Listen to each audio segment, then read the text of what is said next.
Hi అండి, నమస్తే. Welcome to my channel Lakshmi Ramana recipes. ముందుగా అందరికీ హ్యాపీ ఉమెన్స్ డే అండి. ఇది ఈరోజు మార్నింగ్ షూట్ చేసిన వీడియో అండి. అంటే శనివారం అండి. ఇంకా నేను మునక్కాయని క్లీన్ చేసి పెట్టానండి. మా రాయలసీమ సైడ్ ఎక్కువగా చేసుకుంటామండి. మునక్కాయ మామిడికాయ కలిపి పప్పు చేయడానికి మునక్కాయని కడిగి పెట్టాను. అలాగే ఇంకా అందులోకి కాంబినేషన్గా కాకరకాయ వేపుడు అనేది సూపర్గా ఉంటుందండి. కాకరకాయలను కూడా ఒక అర కేజీ కాకరకాయలండి శుభ్రంగా కడిగి ఇలా హోల్స్ ఉన్న గిన్నెలో డ్రైన్ చేసి పెడుతున్నానండి. కొంచెం మనకు నీళ్ళు అనేది వడిగితే తడి లేకుండా కాకరకాయలు బాగా వేగుతాయి. ఇంకా ఈ లోపల పాలు కూడా పెట్టేశానండి. పాలు సిమ్లో పెట్టేశాను. ఇంకా పాలు కాగే లోపల ఆ మునక్కాయ మామిడికాయ పప్పు కోసం కుక్కర్ తీసుకున్నానండి. ఒక చిన్న టీ గ్లాస్తో 1.5 గ్లాసు కందిపప్పు వేసానండి. కొంచెం మనం మునక్కాయ మామిడికాయ వేస్తాం కాబట్టి కొద్దిగా పప్పు అనేది ఎక్కువ అవుతుంది. కందిపప్పు మరీ ఎక్కువ కాకుండా కొద్దిగా వేసుకుంటే టేస్ట్ బాగుంటుందండి. కందిపప్పును ఒకసారి కడిగేసేసుకొని అందులో ఒక మీడియం సైజ్ గ్లాస్ నీళ్లు వేసేసుకొని ఒక 6 పచ్చిమిరపకాయని తుంచి వేసేసానండి. అలాగే డైరెక్ట్గా వేయకుండా తుంచి వేస్తే మనకు ఆ పచ్చిమిరపకాయలు తొక్కలుగా లేకుండా మంచి కారం ఫ్లేవర్తో బాగుంటుంది. అలాగే ఒక పెద్ద టమాటోని ముక్కలుగా కట్ చేసి వేసాను. ఇంకా ఒక మీడియం సైజ్ ఉల్లిపాయ తీసుకొని సగం ఉల్లిపాయ ఇందులో వేసాను. కొద్దిగా కరివేపాకు వేసానండి. అలాగే ఒక 1/2 టీ స్పూన్ పసుపు కూడా వేసేసుకొని ఇంకా మూత పెట్టేసి స్టవ్ వెలిగించి కుక్కర్ పెట్టేశానండి. కొంచెం ఉల్లిపాయ కరివేపాకు పసుపు వేసి పప్పు చేసుకుంటే టేస్ట్ బాగుంటుంది. ఇంకా ఆ పప్పు ఉడికే లోపల మునక్కాయలు కూడా ఉడకపెడుతున్నానండి. మట్టి పాత్ర తీసుకున్నానండి. ఇక్కడ ఒక 3 మునక్కాయలండి చూడండి ఇలా కట్ చేసేసుకున్నాను. కొద్దిగా రాళ్ళుప్పు వేసి కొద్దిగా నీళ్లు వేసానండి. ఇంకా నీళ్ళు అయితే నేను వంపనండి, నీళ్ళతో పాటు పప్పులో వేసేసుకుంటాను. ఇంకా అది ఉడికే లోపల రసం కోసము చింతపండును కూడా కడిగి నానబెడుతున్నానండి. ఒక చిన్న నిమ్మకాయ అంతా చింతపండు అండి. ఒకసారి కడిగేసుకొని ఒక గ్లాస్ నీళ్లు వేసేసుకొని కొద్దిగా రాళ్ళుప్పు వేసి మూత పెట్టేసి పక్కన పెట్టేశానండి. తరువాత అన్నంకి కుక్కర్ తీసేసుకున్నాను. ఒక గ్లాస్ రైస్ అండి. ఇంకా నైట్ అయితే మేము రైస్ తినమండి, ఒక పూటే అనమాట. ఆ రైస్ని 2 సార్లు కడిగేసేసాను. ఒక గ్లాస్ రైస్కి 2.25 గ్లాస్ నీళ్ళు వేసానండి. ఇంకా మూత పెట్టి ఒక 15 నిమిషాలు 20 నిమిషాలు పక్కన పెట్టేస్తానండి. బియ్యం కొద్దిగా నానిన తర్వాత మళ్ళీ పెడతానమాట. ఈ లోపల మునక్కాయలు కూడా ఉడికిపోయి చూడండి. మామూలుగా ఈ మునక్కాయ మామిడికాయ పప్పు కోసం అన్నీ కలిపి కుక్కర్లో పెట్టరా అని అడుగుతారండి. నేనైతే అలా పెట్టనండి, సపరేట్గా ఉడికించుకొని మళ్ళీ పప్పులో కలుపుతానండి. ఇంకా మునక్కాయలు ఉడికిపోయాయి, పక్కన పెట్టేశాను. ఇంకా మామిడికాయ ముక్కలండి, పుల్లగా ఉంటుందన్నమాట. మార్కెట్లో దొరుకుతున్నాయి. ఇది బెంగళూరు మామిడికాయ అండి. ఇంకా ఆ క్వాంటిటీకి ఈ మామిడికాయ ముక్కలండి. పైన అయితే చెక్కు తిననమాట, మరీ చిన్నగా కాకుండా కొంచెం పెద్దగా కాకుండా ఇలా మీడియంగా ముక్కలుగా కట్ చేసేసాను. ఇంకా వీటిని కూడా లైట్గా ఉడికించుకుంటానండి. కొద్దిగా రాళ్ళుప్పు అలాగే పసుపు కొద్దిగా నీళ్లు వేసేసాను. ఇంక ఈ నీళ్ళతో పాటు కూడా ఈ మామిడికాయ ముక్కలు నా పప్పులో వేసేసుకుంటాను. చూడండి, మరీ మెత్తగా ఉడకకూడదనమాట. అవి కూడా ఉడికిపోయాయి. స్టవ్ ఆఫ్ చేసేసాను. తర్వాత రైస్ పెట్టేశానండి. ఈ లోపల బియ్యం బాగా నానాయి. తర్వాత చూడండి పప్పు కూడా ఉడికిపోయింది. తర్వాత మామిడికాయ వేసిన టమాటో వేసిన నేను చింతపండు కూడా కొద్దిగా వేస్తానండి. 10 నిమిషాల ముందే కొద్దిగా చింతపండును కూడా నానబెట్టేశాను. బాగా నానిపోయింది. ఇంకా ఆ చింతపండును కూడా వేసేసానండి.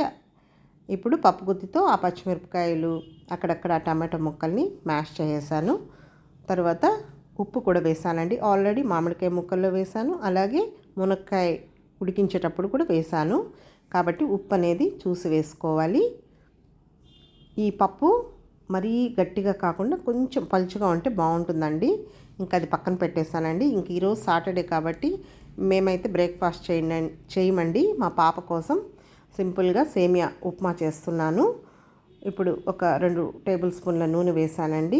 అలాగే 1/2 టీ స్పూన్ ఆవాలు, 1/2 టీ స్పూన్ మినప్పప్పు, 1/2 టీ స్పూన్ పచ్చిశనగపప్పు, ఒక 1/2 టీ స్పూన్ జీలకర్ర వేసేసుకొని వేగిన తర్వాత ఒక మీడియం సైజులో ఉన్న ఉల్లిపాయ అలాగే ఒక పచ్చిమిరపకాయను ముక్కలుగా కట్ చేసి వేసేసుకొని కొద్దిగా కరివేపాకు వేసుకొని ఈ సేమియా ఉప్మాకి ఉల్లిపాయ ముక్కలు ఎక్కువ వేగకూడదండి, లైట్గా వేగితేనే బాగుంటుంది. అలాగే 1 కప్పు సేమియా తీసుకున్నానండి.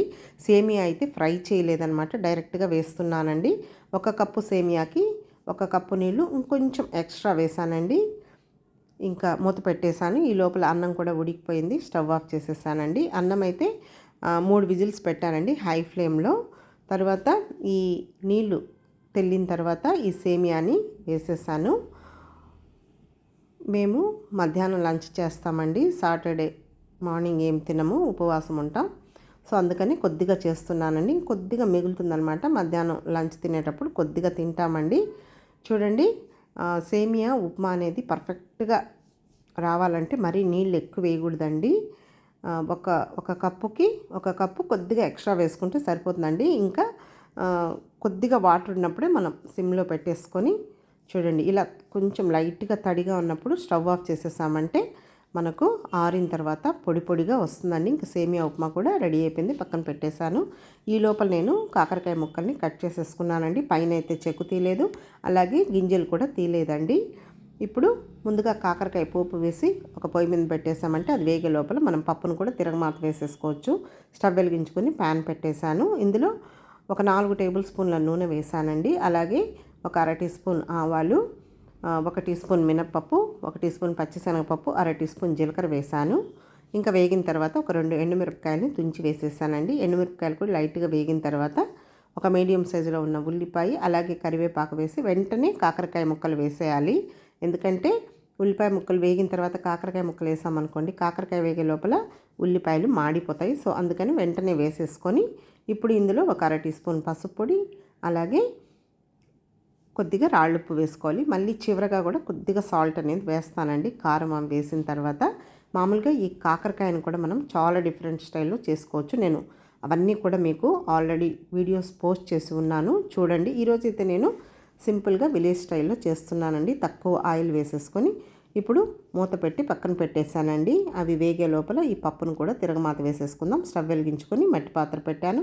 ఒక 2 టేబుల్ స్పూన్ల నూనె వేసానండి. ఇంకా పోపు దినుసులండి, 1/2 టీ స్పూన్ ఆవాలు, ఒక 1/2 టీ స్పూన్ మినప్పప్పు, అలాగే ఒక 10 లేదా 15 మెంతులు వేసాను.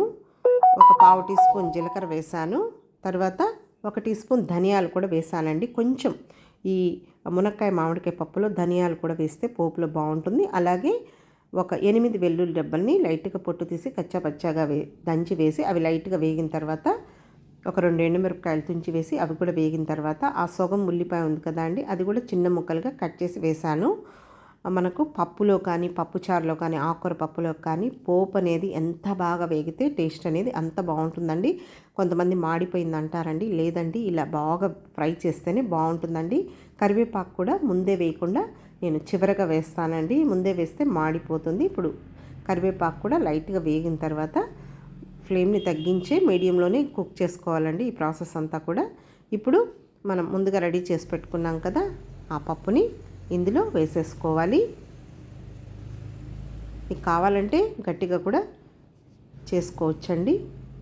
పప్పు కూడా నేను 2 విజిల్స్ పెట్టానండి. మరీ ఎక్కువ పెట్టామంటే మెత్తగా అయిపోతుంది, మరీ నున్నగా ఉన్నా కూడా బాగుండదు. పప్పు మెదిపేటప్పుడు కూడా మరీ మెత్తగా మెదపకూడదండి. కుక్కర్లో కొద్దిగా నీళ్లు వేసాను. చివరగా కొంచెం ధనియాల పొడి వేసానండి, ఒక 1/2 టీ స్పూను. టేస్ట్ అనేది బాగుంటుంది. ఇంకా నేను ఈ మునక్కాయ మామిడికాయ పప్పుని కారం పొడి కూడా వేస్ట్ చేస్తానండి, అలాగే ఎండుమిరపకాయలు కూడా వేస్ట్ చేస్తాను. ఈరోజైతే పచ్చిమిర్చి కాంబినేషన్తో చేశానండి, చాలా బాగుంటుందన్నమాట. తర్వాత ఒక్క పొంగు వచ్చే వరకు మనం ఈ పప్పుని ఉడికించుకోవాలి. ఇప్పుడేమో పలుచుగా ఉంటుందండి, చల్లారిన తర్వాత గట్టిగా అయిపోతుంది. నేనైతే ఎక్కువగా ఇలా కొద్దిగా మునక్కాయ మామిడికాయ పప్పు మరీ గట్టిగా లేకుండా ఇలా పలుచుగానే చేస్తానండి, బాగుంటుందన్నమాట. అంటే సాంబార్ అనుకోండి, మునక్కాయ మామిడికాయ వంకాయ అలా వేసి సాంబార్ చేస్తూ ఉంటాం. కానీ ఇది పచ్చిమిర్చి కాంబినేషన్తో చేసిన మునక్కాయ మామిడికాయ పప్పు అండి, రెడీ అయిపోయింది. మూత పెట్టి పక్కన పెట్టేశాను. తర్వాత ఈ లోపల చూడండి కాకరకాయ కూడా వేగిపోయింది. ఈ పెనం అనేది ఇలాంటి ఫ్రై చేసుకోవడానికి చాలా యూజ్ అవుతుందండి. ఆల్రెడీ నేను మొన్న వీడియోలో చెప్పాను కదండి, ఈ పెనం ఎక్కడ కొన్నానో. ఇది ఐరన్ అనమాట.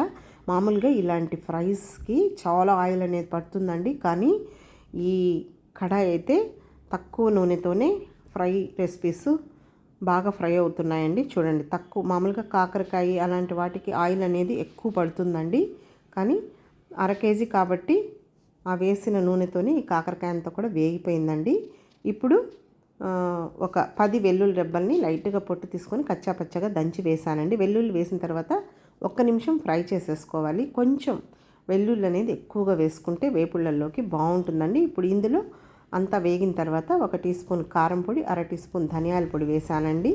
తర్వాత పుట్నాల పప్పుల పొడి అండి. మామూలుగా మనం కొబ్బరి చట్నీలో వేస్తూ ఉంటాం కదా, పప్పులు రోస్టెడ్ చనాదాలు అంటాం కదా, అది 1 టేబుల్ స్పూన్ని పప్పులను తీసుకొని చిన్న రోల్లో కచ్చాపచ్చాగా దంచి వేసానండి. మరీ పౌడర్ లాగా నున్నగా ఉండకూడదు, చూడండి కొద్దిగా బరుగ్గా ఉండాలి. అది వేస్తే టేస్ట్ బాగుంటుందండి.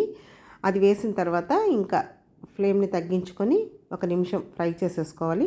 చివరిగా 1 చిటికెడు సాల్ట్ కూడా వేసానండి. అంతే అండి.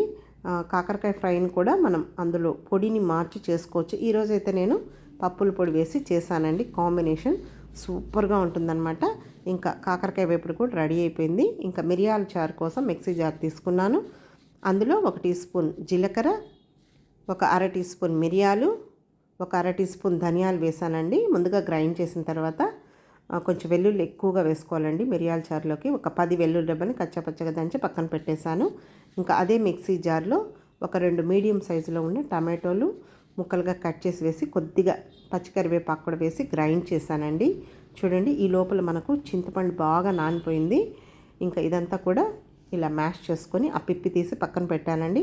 ఆ పిప్పిలో కూడా నీళ్లు వేసుకొని మనం రసానికి పులుపు ఎంత కావాలనో అలా అడ్జస్ట్ చేసి ఆ పిప్పిని కూడా వాడుకొని నీళ్లు వేసి ఆ నీళ్లు కూడా ఇందులో వేసుకోవాలి. తర్వాత ఆ మిక్సీ పట్టుకున్నదంతా వేసి ముందుగా నేను జీలకర్ర మిరియాలు మిక్సీ వేసాను కదా అండి, అందులో కొద్దిగా వేసి కొద్దిగా బాగా కలిపిన తర్వాత ఇంకా పులుపుకు సరిపడా నీళ్లు కూడా వేసేస్తున్నాను. తర్వాత ఆ చింతపండు పిప్పిలో కూడా నీళ్లు కలిపి పులుపు కరెక్ట్గా ఉండేటట్లు వాటర్ అనేది వేసుకున్నానండి. ఇంకా ఇదంతా కూడా ఒక గిన్నెలోకి తీసేసుకున్నాను. ఆ గిన్నెని ఒకసారి కడిగేసానండి. ఇదైతే టీ గిన్నె పాల గిన్నె కాదండి, చాలామంది అడుగుతూ ఉంటారు. ఇది వినోద్ కంపెనీ అనమాట. ఆల్రెడీ నేను ఈ గిన్నెలు ఎక్కడ కొన్నాను, ఎంతైనది అని వీడియో చేశానండి. ఈ గిన్నె నేను ఎక్కువగా రసానికే వాడతానండి. ఇంకా స్టవ్ వెలిగించుకొని గిన్నె పెట్టేశానండి. ఇందులో కొద్దిగా ఆయిల్ వేసుకోవాలండి.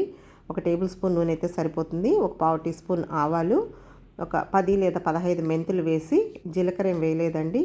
కొద్దిగా ఒక పావు టీ స్పూన్ మినపప్పు వేసాను. వేగిన తర్వాత ఒక 3 ఎండుమిరపకాయలు తుంచి వేసేసుకొని, తర్వాత ఆ జీలకర్ర మిరియాలతో ఉంది కదా అది కూడా వేసేసుకొని, అది వేగిన తర్వాత కొద్దిగా కరివేపాకు కూడా వేసానండి.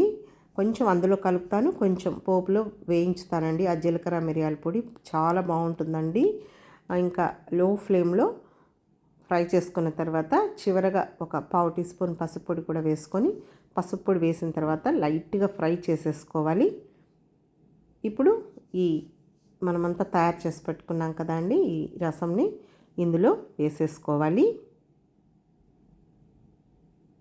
చాలా బాగుంటుందండి. నాన్ వెజ్ రెసిపీస్ చేసుకున్నప్పుడు కూడా ఇలా వేడి వేడి మిరియాల రసం చేసుకుంటే కూడా సూపర్గా ఉంటుందండి. ఇంకా ఆ ఎండుమిరపకాయని కరివేపాకుని లైట్గా ఇలా చేతితో మ్యాష్ చేస్తే టేస్ట్ అనేది బాగుంటుందండి.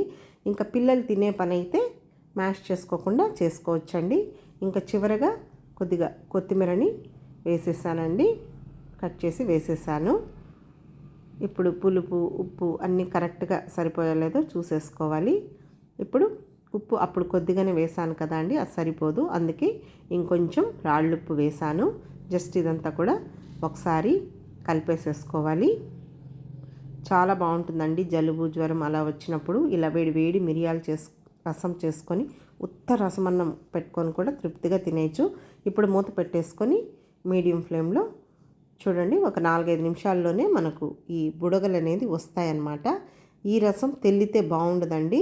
మామూలుగా టమాటో చారు, అలసందుల రసం, ఉలవల రసం అవైతే తెల్లితే బాగుంటుంది. ఈ రసం అయితే బుడగలు స్టార్ట్ అయిన వెంటనే మనం స్టవ్ ఆఫ్ చేసేసుకోవాలి. తెల్లితే బాగుండదండి రసము. చూడండి, వేడి వేడి మిరియాల చారు కూడా రెడీ అయిపోయింది.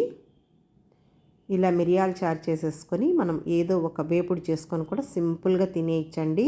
వంకాయో లేదో చిక్కుడుగాయో బెండకాయో కాకరకాయ అలా ఉత్త ఫ్రై చేసుకొని కూడా ఇలా మిరియాల చారు చేసుకొని కూడా కాంబినేషన్తో తినచ్చు. మిరియాల చారు కూడా రెడీ అయిపోయింది, పక్కన పెట్టేశానండి. ఇంకా ఆ పప్పును కూడా ఒక గిన్నెలోకి తీసేసాను. ఇప్పుడు కొద్దిగా కొత్తిమీర వేస్తున్నానండి. అంతే అండి, రాయలసీమ సైడు మేము ఎక్కువగా చేసుకునే మునక్కాయ మామిడికాయ పప్పు అలాగే కాకరకాయ వేపుడండి, ఇవన్నీ కూడా గిన్నెల్లోకి తీసేసాను. చివరగా కొంచెం కొత్తిమీర వేస్తున్నానండి. తర్వాత ఇంక ఈరోజు సాటర్డే కాబట్టి ఏదైనా ఒక స్వీట్ చేస్తూ ఉంటానండి. ఇంకా క్యారెట్స్ ఉన్నాయన్నమాట. ఒక అర కేజీ క్యారెట్స్ని శుభ్రంగా కడిగేసి పైన పీల్ చేసి తురిమి పెట్టేశాను. తర్వాత కొత్త కుక్కర్ అండి. ఇది ఆల్రెడీ మొన్న ఒక వీడియో పెట్టానండి, మీకు కావాలంటే లింక్ ఇస్తానండి. ఇది ఎక్కడ కొన్నాను, దీని కాస్ట్ ఎంత, దీంతో పాటు ఇంకా చాలా గిన్నెలు కూడా కొన్నాను కదా, చూడని వాళ్ళు ఉంటే లింక్ ఇస్తాను, చూడండి. ఇంకా కొత్త కుక్కర్ తెచ్చినప్పుడు అందులో ఏదైనా ఒక స్వీట్ చేసి మళ్ళీ వేరే రెసిపీస్ చేసుకుంటానండి. సో అందుకని క్యారెట్ హల్వా చేద్దామని చేస్తున్నాను. స్టవ్ వెలిగించుకొని కుక్కర్ పెట్టేశానండి. ఒక 2 టేబుల్ స్పూన్ల నెయ్యి వేసానండి. తర్వాత ఒక గుప్పెడు జీడిపప్పులండి. కొంచెం ఇలాంటి స్వీట్ రెసిపీస్లో డ్రై ఫ్రూట్స్ వేసుకుంటే టేస్ట్ బాగుంటుందండి.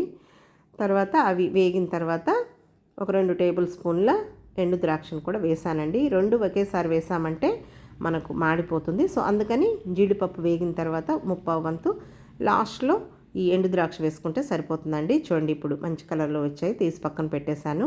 ఇంకా నెయ్యి ఉంది కదా అండి, అదే నెయ్యిలో ఈ తురిమి పెట్టుకున్న క్యారెట్ని వేసేస్తున్నాను. మామూలుగా మనం పెనంలో లేదు గిన్నెలో ఈ క్యారెట్ హల్వాని చేస్తూ ఉంటామండి. ఇలా మీరు ఒకసారి కుక్కర్లో చేసి చూడండి, చాలా పర్ఫెక్ట్గా వస్తుంది. మనకు టైం కూడా సేవ్ అవుతుందండి. మామూలుగా గిన్నెలో చేస్తే కొద్దిగా టైం అనేది పడుతుంది. ఇలా కుక్కర్లో చేసామంటే క్విక్గా మనకు పర్ఫెక్ట్గా వస్తుందండి స్వీట్ రెసిపీ అనేది. మీరు ఈసారి తప్పకుండా కుక్కర్లో చేసి చూడండి.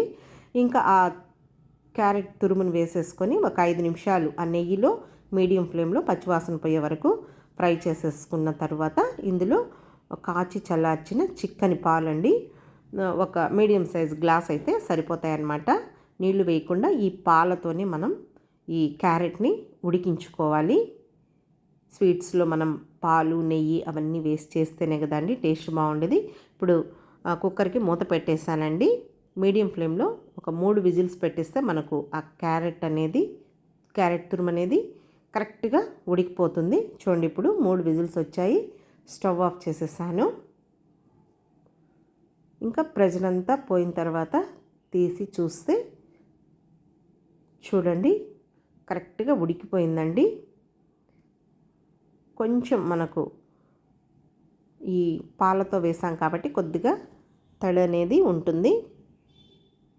ఇప్పుడు మళ్ళీ స్టవ్ వెలిగించుకోవాలి. ఇప్పుడు ఇందులో చక్కెర వేసుకోవాలండి. ఇంకా మనం స్వీట్కి ఎంత సరిపోతుందో అంత చూసి వేసేసుకోవాలి. ఇక్కడైతే నేను మెజర్మెంట్ కప్పుతో 1 కప్పు వేసానండి, సరిపోతుంది. ఆల్రెడీ మన క్యారెట్ స్వీట్గానే ఉంటుంది కాబట్టి ఒక మీడియం సైజ్ మెజర్మెంట్ కప్పుతో వేసానండి. ఇంకా చక్కెర వేసిన తర్వాత ఒక 5-6 నిమిషాలు మనం టైం పడుతుందండి ఉడికించుకోవాలి. మళ్ళీ మనకు వాటర్గా వస్తుంది కదా షుగర్ వేసిన తర్వాత. ఇప్పుడు ఇంకొక టేబుల్ స్పూన్ నెయ్యి వేసాను. ఇంకా అదంతా కూడా దగ్గర పడిన తర్వాత ఒక 5-6 ఇలాచీల్ని కచ్చాపచ్చాగా దంచి వేసాను. ఈ హల్వాలో కొంచెం ఇలాచీ ఫ్లేవర్ ఉంటే టేస్ట్ అనేది చాలా బాగుంటుందండి. చూడండి, ఇలా మనకు నెయ్యి అనేది కొద్దిగా కనిపిస్తూ అలాగే అడుగంటే టైంలో మనకు ఈ క్యారెట్ హల్వా అనేది రెడీ అయిపోయినట్టే. ఇప్పుడు చివరగా ముందుగా వేయించి పెట్టుకున్న ఈ జీడిపప్పు ఎండు ద్రాక్షని వేసేస్తున్నానండి. చల్లారిన తర్వాత కూడా గట్టిగా అయిపోతుంది. నెయ్యి కూడా మరీ ఓవర్గా వేయాల్సిన అవసరం లేదండి. ఆ క్వాంటిటీకి అంత మాత్రం సరిపోతుంది. మరీ ఎక్కువ వేసినా కూడా వెగటని అనిపిస్తుందండి.